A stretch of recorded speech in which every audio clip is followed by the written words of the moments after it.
Hello दोस्तों, स्वागत है आप सभी का मैथ्स दीवाने पर। और मैं लक्की गाइस आज आपके लिए लेके आया हूँ बहुत ही अच्छा सेशन, जिसके अंदर अपन करने वाले एसएससी सीजीएल प्री 18 अप्रैल 2022 को जो सीजीएल प्री का पेपर हुआ था उसके अंदर जो सवाल आए थे गाइस, आज अपन वो वाले सवाल करने वाले हैं और बहुत ही धमाकेदार सेशन होने वाला है। तो गाइस शुरू से लेकर लास्ट तक सेशन को पूरा देखना, बहुत सारे नई नई चीज़ें आपको नई सीखने को मिलेगी जो आपने पहले कभी नहीं सीखी होगी। ठीक है गाइस, और अगर चैनल पर नए आए हो तो चैनल को सब्सक्राइब जरूर कर देना और ज़्यादा से ज़्यादा अपने दोस्तों के साथ सेशन को शेयर कर देना। ठीक है गाइस, यहाँ पे आपको हर एक तरीके का कंटेंट दिया जा रहा है। ठीक है, प्री का, मेंस का, हर तरीके का। ठीक है, और जो सुबह अपना जो सेशन चलता है डेली न्यू डोज सीरीज। ठीक है, क्या नाम है सेशन का? Daily new dose series. Daily new dose series. ठीक है, डेली आपको वहाँ पे ऐसे ऐसे सवाल बताए जाएंगे जो आपको पेपर में देखने को भी मिलेंगे। तो इस सेशन को भी मिस मत किया कीजिए, ये सेशन सुबह आता है। ठीक है, अब चलते हैं आज के पहले सवाल पे। पहला सवाल ही बहुत बढ़िया है। क्या बोल रहा है सवाल में कि कोस 6 थीटा प्लस साइन की power 6 theta minus 1, ten square theta plus coat square theta plus 2 और प्लस 1 का मान ज्ञात करना है। तो वैल्यू पुटिंग कर लीजिए। और इसमें जब अपन वैल्यू पुटिंग करते हैं तो मैं तो कहता हूँ कि थीटा की वैल्यू 45 पुट करिए। ठीक है, थीटा की वैल्यू आप क्या पुट करोगे? थीटा की वैल्यू आप करोगे 45 डिग्री पुट। ठीक है, तो 45 डिग्री अगर अपन पुट करते हैं तो कोस 45 की वैल्यू क्या होती है? 1/2, और 1/2 का क्यूब क्या हो जाएगा? 1/8 plus same to same 1/8 minus 1। और यहाँ पे कितना आ जाएगा? यहाँ पे आ जाएगा इसकी वैल्यू क्या होती है? इसकी वैल्यू 1 होती है, तो 1 + 1 + 2, और ये कितना हो जाएगा? प्लस में 1, ये अपने पास दिया हुआ ही है। 1/8 + 1/8 कितना होता है? 2/8, तो 2/8 माइनस 1। ठीक है, और इधर कितना बच गया? इधर आ गया इंटू में 4 और इधर में प्लस में 1। अब 2/8 को मैं क्या लिख सकता हूँ? 1/4 लिख सकता हूँ। और 1/4 माइनस 1 करूँगा मैं, एलसीएम में 4 ले लूँ तो 1 - 4 कितना हो जाएगा? माइनस का 3/4 इंटू में 4 और प्लस में 1। तो आप देखोगे ये 4 से 4 भी कट गया। ठीक है, कट गया 4 से 4। अब क्या बच गया? -3 और +1, और -3 + 1 का मतलब क्या हो गया? -2। तो इसका करेक्ट आंसर गाइस क्या हो जाएगा? B4 भल्लाल देव -2 इज़ द राइट आंसर। ठीक है गाइस, तो B4 भल्लाल देव इसका सही आंसर हो जाएगा। अपन ने कुछ नहीं किया गाइस, बस थीटा की वैल्यू 45 डिग्री पुट कर दी। और अगर थीटा की वैल्यू 45 डिग्री पुट कर दी मेरे दोस्त, तो बस कोस 45 की वैल्यू क्या होती है? 1/2, तो 1/2 कोस स्क्वायर थीटा 45 की वैल्यू होती है 1/2, तो इसका क्यूब करेंगे तो कितना आ जाएगा? 1/8। सेम टू सेम 1/2 है तो 1/8, इसकी वैल्यू 1, इसकी वैल्यू 1। तो पूरा अपना जो चीज़ें है वो निकल के आ गई यहाँ से। ठीक है, तो आंसर कितना आ गया? -2। चलते नेक्स्ट सवाल पे। सारे के सारे सीजीएल के अभी का जो पेपर हुआ था लेटेस्ट 2022 का 18 अप्रैल का। ठीक है, इससे लेटेस्ट मैं कुछ नहीं करवा सकता आपके लिए। ठीक है, अब इस वाले सवाल में अपने को क्या बोला है? इस वाले सवाल को करने की एक आसान सी ट्रिक होती है, बहुत ईजी ट्रिक है। सवाल इतना बड़ा है पर आंसर इसका बहुत लल्लू है। ठीक है, बोला है कि जोसे पे कोई बंदा, उसने 15 साल और 16 साल की अपनी 2 बेटियों के नाम एक बैंक में कुल मिलाकर 52,500 रुपये जमा किए। जब 18 साल की होगी तो उन्हें बराबर रकम मिलेगी। अब चाहे ये यहाँ पे 18 साल की बोले, चाहे 20 साल की बोले, चाहे 500 साल बाद बोले। 500 साल तो वैसे जिएगा नहीं आजकल कोई। बाकी अगर बोले कि 80 की उम्र में, 70 की उम्र में इन्हें बराबर रकम मिलेगी, तो उससे अपने को कोई मतलब नहीं है, क्योंकि अपने को CI पे निकालना है, चक्रवृद्धि ब्याज पे। जब चक्रवृद्धि ब्याज पे अपने को दोनों का पैसा निकालने को बोले तो बस उनके बीच का डिफरेंस लेते हैं कि दोनों के बीच जो एज है उनका डिफरेंस कितना है। तो आप देखोगे एक बेटी है 15 साल की, एक बेटी है 16 साल की, तो टाइम कितना आ गया? टाइम आ गया 1, यानी पावर कितने लगेगी? पावर लगेगी 1। 1 कैसे आया? ये आया 16 - 15, क्योंकि दोनों के बीच का एज का गैप कितना है? 1 है। रेट अपने को दिए 10%, तो 10% मतलब 1/10। 1/10 की पावर 1 मतलब क्या हो गया? 11/10 की पावर 1। तो 11/10 यानी एक को मिलेगा 11, एक को मिलेगा 10, टोटल कितना हो गया? 21 हो गया। 21 की वैल्यू कितनी दी है अपने को? 52,500। 21 की वैल्यू कितनी दी है? 52,500। तो मेरे दोस्त एक की वैल्यू कितनी आ जाएगी? 21 दूनी 42, कितना बच गया? 10 बच गया। 21 पंजे 105, 0 0। छोटी वाली बेटी कौन सी है? ये 10 वाली, जिसको 10 रकम मिलेगी। और बड़ी वाली कौन सी है? 11 वाली। आपने को कौन सी का बोला है? छोटी बेटी का। तो छोटी बेटी का कितना है? 10 है। तो 1 यूनिट की वैल्यू 2500। तो गाइस 10 यूनिट की वैल्यू कितनी आ जाएगी? 25,000, यानी 25K। तो 25K इसका बिल्कुल करेक्ट आंसर है, ऑप्शन नंबर सी। कौन सा आंसर हो जाएगा? Option number C. अगर यही अपने को बोलता है कि बड़ी बेटी को कितना मिलेगा, तो अपन 11 की वैल्यू निकाल लेते। 11 की वैल्यू कितनी आ जाती? 11 की वैल्यू आ जाती 27,500। तो छोटी बेटी का बोलेगा तो ये सही है, बड़ी बेटी का बोलेगा तो 27,500 सही है। ठीक है गाइस, बहुत आसान सा सवाल है, बहुत लल्लू सवाल है। ठीक है, आसान सवाल है। तो इसमें बस अपने को ये करना है कि बस अपने को टाइम निकालना है कि पावर अपन कितनी लगाएंगे। तो उसके लिए क्या करना है, दोनों के बीच का गैप लेना है। तो 15 और 16 के बीच का गैप कितने का है मेरे दोस्त? 1 साल का। तो पावर कितनी लग जाएगी? 1 लग जाएगी। ठीक है, चलते नेक्स्ट सवाल में क्या बोल रहे हैं। 8 क्रमागत विषम संख्याओं का औसत 28 है। 8 क्रमागत विषम संख्या है। विषम संख्या है मतलब प्रत्येक के बीच में 2-2 का गैप होगा। मतलब जो ये 28 है एवरेज है। एवरेज का मतलब क्या होगा? बीच में होगा। मतलब क्या होगा? जो 28 है वो चौथी संख्या और पांचवी संख्या के बीच होगा। चौथी संख्या और पांचवी संख्या के बीच होगा, क्योंकि इसके पहले भी 3 संख्या आएगी और इसके बाद में भी 3 संख्या आएगी। तो 8 संख्या हो गई ना पूरी। 5, 6, 7, 8, 3 नंबर बढ़ेंगे। इधर भी ये 1 नंबर पे पहुंच जाएगा। 3 नंबर माइनस करते। समझे मेरी बात? कैसे? अब मैं आपको पूरा ही समझा देता हूँ एक बार। अगर आपको समझ में नहीं आया है दोबारा से समझना चीज़ों को किस तरीके से। एवरेज जो होता है, एवरेज हमेशा बीच में होता है। ध्यान से सुनना, एवरेज हमेशा बीच में होता है मेरे दोस्त। तो एवरेज अगर बीच में होगा मेरे भाई, तो अपने को क्या करना है? एवरेज हमेशा बीच में होगा। मतलब ये 28 जो है, 28 बीच में होगा। और बीच का होगा 4 और 5 के बीच में, यानी 4th नंबर और ये 5th नंबर के बीच में होगा। उसके बाद में अपने पास 3 संख्याएँ और आएगी, क्योंकि टोटल 8 संख्या है। तो 6th, 7th, 8th और इससे पहले 3 संख्या और होगी, यानी 3, 2 और 1। इन दोनों का एवरेज है 28। मतलब यहाँ पे कितना होगा? 27। 4th नंबर क्या होगा? 27। और 5th नंबर क्या होगा? 29। 27 + 29 डिवाइड बाई 2 करोगे तो एवरेज कितना आएगा? 28, जो अपने को सवाल में दिया हुआ है, जो बीच में अपन ने लिख लिया। अब बोला है सबसे छोटी और सबसे बड़ी संख्या क्या होगी। सबसे बड़ी संख्या क्या होगी? विषम संख्या है। तो 6th नंबर की संख्या क्या होगी? 31। ये क्या होगी? 33। और ये क्या होगी? 35। ऐसे छोटे पे चलो। तो ये 27 है, तो इससे पहले वाली 25 रही होगी, इससे पहले वाली 23 रही होगी और फर्स्ट नंबर पे 21 रही होगी। यही रही होगी। अब अपने को क्या बोला है? सबसे बड़ी और सबसे छोटी संख्या का योग क्या है। तो सबसे छोटी तो कौन सी है? 21 है। सबसे बड़ी कौन सी है? 35 है। तो 21 + 35 कितना होगा? यही अपने को बोला है। तो कितना हो जाएगा? 5 और 1 6, 3 और 2 5, यानी आंसर कितना आ जाएगा मेरे भाई? 56। इसका बिल्कुल करेक्ट आंसर है ऑप्शन नंबर डी। चीज़ों को समझ लेना, एवरेज हमेशा बीच में होता है। एवरेज अगर 28 है तो मतलब उसकी आइड साइड की संख्या क्या होगी? 27 और 29 होगी। तभी उनको जोड़ के 2 का भाग दोगे तो 28 निकल के आएगा। आ गई चीज़ समझ में? चलते नेक्स्ट सवाल में। नेक्स्ट सवाल में क्या बोल रहे हैं? बहुत ही प्यारा सवाल है। मैंने आपको कई बार ऐसा सवाल समझा दिया है। ये सवाल पिक्स नोट डाउन कर लेना, एग्जाम में आपको दिख ही जाएगा। पक्का है, इंपॉर्टेंट सवाल है, बहुत इंपॉर्टेंट सवाल है। हर सेशन में पूछा जा रहा है ये वाला सवाल, और बहुत अच्छे तरीके से मैंने ये वाला सवाल आपको समझा दिया है। दोबारा से समझ लेना एक बार क्या क्या करना है अपने को। एक ट्राइंगल है, ये ट्राइंगल है, त्रिभुज ABC है, त्रिभुज ABC है। ये हिंदी इसकी गलत है, हिंदी को काट लेना, ठीक है। इंग्लिश में आ जाना। ABC है triangle and AD is the angle bisector of BAC। AD जो है वो एंगल बाइसेक्टर है BAC का। इतनी चीज़ समझ में आ गई। अपने को AB की वैल्यू दी है 7, BC की वैल्यू दी है 10, यानी ये पूरी वैल्यू कितनी है? 10 है। B से लेके C तक की वैल्यू, ठीक है, ये 10 है।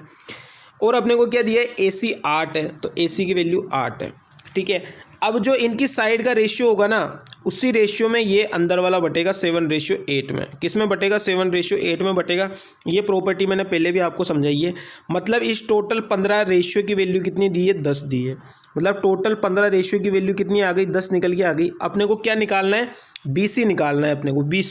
BC मतलब BC then the find DC/4 निकालना है। मतलब DC की वैल्यू निकालनी है। तो DC की वैल्यू मेरे दोस्त कितनी आ जाएगी? 8 रेशियो की वैल्यू निकाल लूँ, क्योंकि ये वाला ही ये DC, और इसकी वैल्यू कितनी है? 8 रेशियो। टोटल 15 रेशियो की वैल्यू 10, तो 8 रेशियो की वैल्यू कितनी हो जाएगी मेरे दोस्त? 80/15। 80/15 ही हो जाएगी। लेकिन अपने को निकालना क्या है? DC/4 निकालना है। क्या निकालना है मेरे दोस्त? DC/4 निकालना है। ये तो ओनली DC है, ये तो ओनली DC निकल के आया 8 रेशियो की वैल्यू। तो DC/4 करूँगा तो क्या करूँगा मैं? यहाँ पे नीचे 4 की गुणा कर दूंगा। तो यहाँ से कितना निकल के आ गया? 80/60। और 80/60 मेरे दोस्त क्या होता है? 20 से काट दो तो 4/3। तो इसका करेक्ट आंसर क्या हो जाएगा? B ऑप्शन 4/3 इसका बिल्कुल करेक्ट आंसर है। एक बार दोबारा समझा रहा हूँ, चीज़ों को ध्यान से समझना, पूरा साफ करके दोबारा समझा रहा हूँ।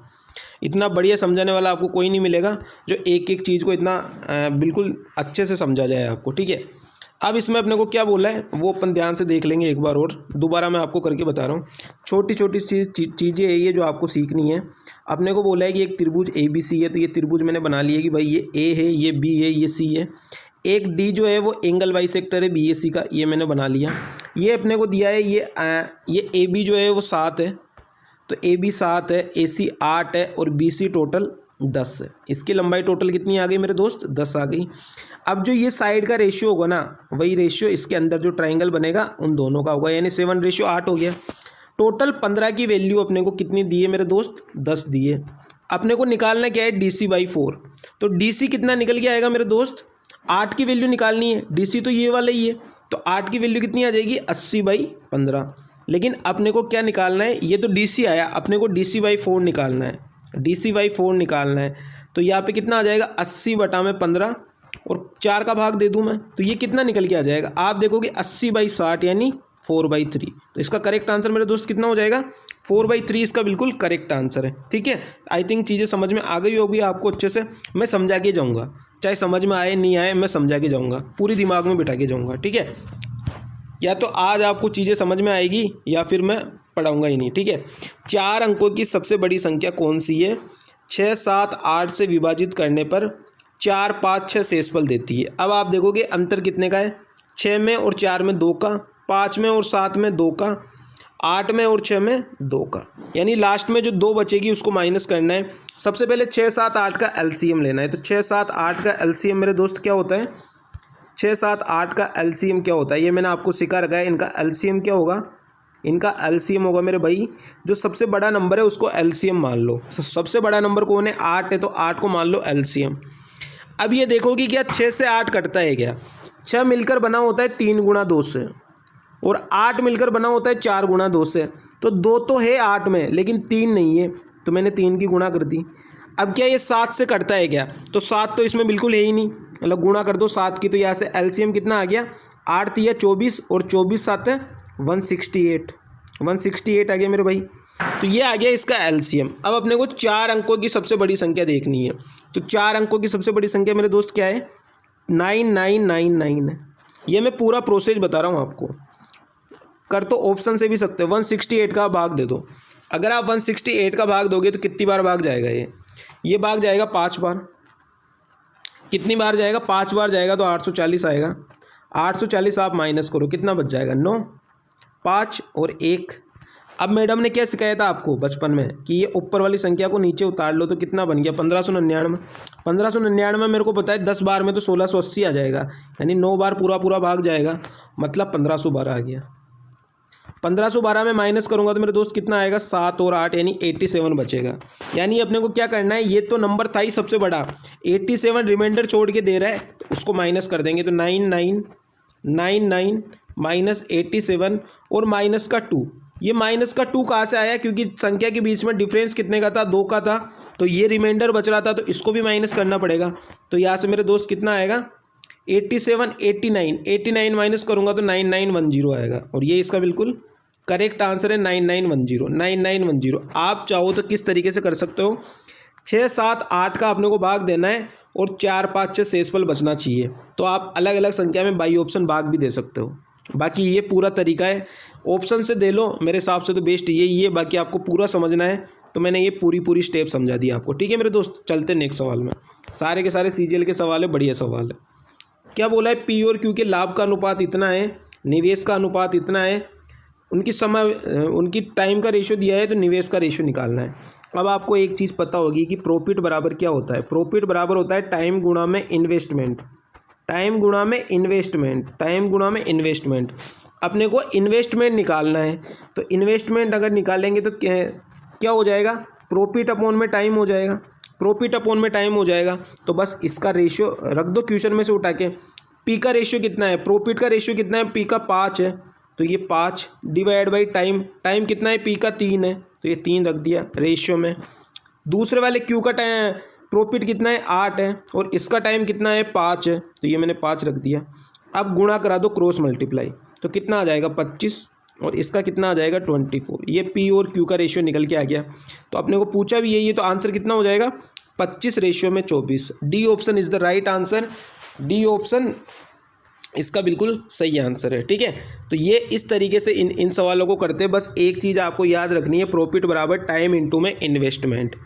इन्वेस्टमेंट पूछे, टाइम पूछे, बस इस चीज़ को आपको चेंज करना है। ठीक है, तो आई थिंक चीज़ें समझ में आ गई होगी। चलते हैं नेक्स्ट सवाल पे। नेक्स्ट सवाल में क्या बोल रहे हैं, 9 अंकों की एक संख्या है मेरे पास 468x5138y। अब आपको पता है ये 72 से कट रही है, और 72 से कट रही है मतलब ये 8 और 9 दोनों से कटनी चाहिए, दोनों से कटनी चाहिए। तो 8 का रूल क्या बोलता है कि लास्ट के 3 नंबर जो है वो 8 से कटने चाहिए। तो 8 का भाग दे दो इसमें, 8 का भाग दोगे तो आप देखोगे कि ये 38 कितनी बार कटेगा, 8 चौक 32, 32 बार पूरा कट जाएगा, 6 बच जाएगा। और 8 के पहाड़े में 6 की सीरीज में कौन सा नंबर आता है, 64 आता है। 6 अपने पास है, मतलब y की वैल्यू कितनी आ गई, 4 आ गई। y की वैल्यू मेरे दोस्त 4 आ गई, तो यहाँ पे 4 पुट कर दो। 468x5138 ये आ गई। अब अपने को 9 का रूल लगाना है। 8 का रूल लगा लिया, अब लगाओ 9 का रूल। क्या बोलता है कि 9 बनते या 9 का मल्टीपल बनते काटना स्टार्ट कर दो। तो आप देखोगे 4 और 6 10, 10 और 8 18 कट गया। आप देखोगे 5 3 8 और 1 9 कट गया। 8 और 4 12, तो x की वैल्यू में क्या रखूँ, 6 रखूँ, ताकि 18 पूरा कट जाएगा। तो x की वैल्यू मेरे दोस्त कितनी आ गई, 6 आ गई। y की वैल्यू 4 आ गई, x की वैल्यू 6 आ गई। उठा के इसमें पुट कर दो, कितना आ जाएगा, रूट के अंदर कितना दिया हुआ है 4x यानी 4 गुणा में 6 24, प्लस 3 गुणा में y यानी 3 गुणा में 4 तो 12। और इसकी वैल्यू आपको पता है रूट के अंदर 36 की वैल्यू क्या होती है, 6 होती है। तो 6 इसका बिल्कुल करेक्ट आंसर है। D option is the right answer. ठीक है गाइस, तो डी ऑप्शन इसका बिल्कुल करेक्ट आंसर हो जाएगा। बिल्कुल अच्छे तरीके से स्टेप बाय स्टेप वाइज मैं आपको बिल्कुल चीज़ें सिखा रहा हूँ, तो चीज़ों को बहुत ध्यान से सीखना है आपको। ठीक है, अब इसमें अपने को क्या बोल रहा है, नेक्स्ट सवाल में देखना। 6 मीटर गहरी 35 मीटर चौड़ी की नदी 2.5 किलोमीटर की दर से बह रही है। ठीक है, मतलब ये चौड़ी है, तो ये इसकी हाइट हो गई कितनी, ऊपर से वो गिर रही है। तो 6 गुणा में 35, वॉल्यूम इसका निकालना है अपने को, इनटू में 2.5। लेकिन आप ये देखोगे ये मीटर में है, ये किलोमीटर में है, तो किलोमीटर को चेंज कर दो मीटर में, तो 1000 की गुणा कर दो। यही तो करोगे, 1000 की गुणा कर दोगे तो मीटर में चेंज हो जाएगा। डिवाइड बाई प्रति मिनट निकालना है, तो प्रति मिनट मतलब 60 का भाग दे दो आप, तो ये आंसर अपना निकल के आ जाएगा। काटना स्टार्ट कर दो, पॉइंट से काट दो 1 0, ये 1 0 से काट दो ये। अब काटना स्टार्ट करो, 6 से काट दो इसको, 6 बार कट गया। तो 35 गुणा में 250, ये 35 गुणा में 250 या 25 गुणा में 10 कर दो, तो 1 0 लगा दो, लास्ट में आएगा। 25 से 25 का इसका गुणा कर दो, 25 पंजे 125, 12 80 लग गया। 25 दिए 75 और 12 कितना होता है, 87 होता है। यानी इसका करेक्ट आंसर कितना आ जाएगा मेरे भाई, 8750। कौन सा ऑप्शन है, ऑप्शन नंबर डी। तो ऑप्शन नंबर डी इसका बिल्कुल करेक्ट आंसर हो जाएगा। ठीक है, चीज़ों को समझना ध्यान से, बहुत अच्छे तरीके से मैं चीज़ों को समझा के जाता हूँ, बिल्कुल धीरे धीरे से, अच्छे स्टेप बाय स्टेप। नेक्स्ट सवाल में क्या बोल रहे हैं, ए किसी काम को 25 दिनों में कर देता है। तो ये ए है, ये बी है। ए काम को कर रहा है 25 दिनों में, बी काम को कर रहा है 20 दिनों में। बी काम को कर रहा है 20 दिनों में। एलसीएम ले लो, टोटल वर्क निकाल लो 100। तो इफिशिएंसी कितनी आ गई, 4 और 5 आ गई।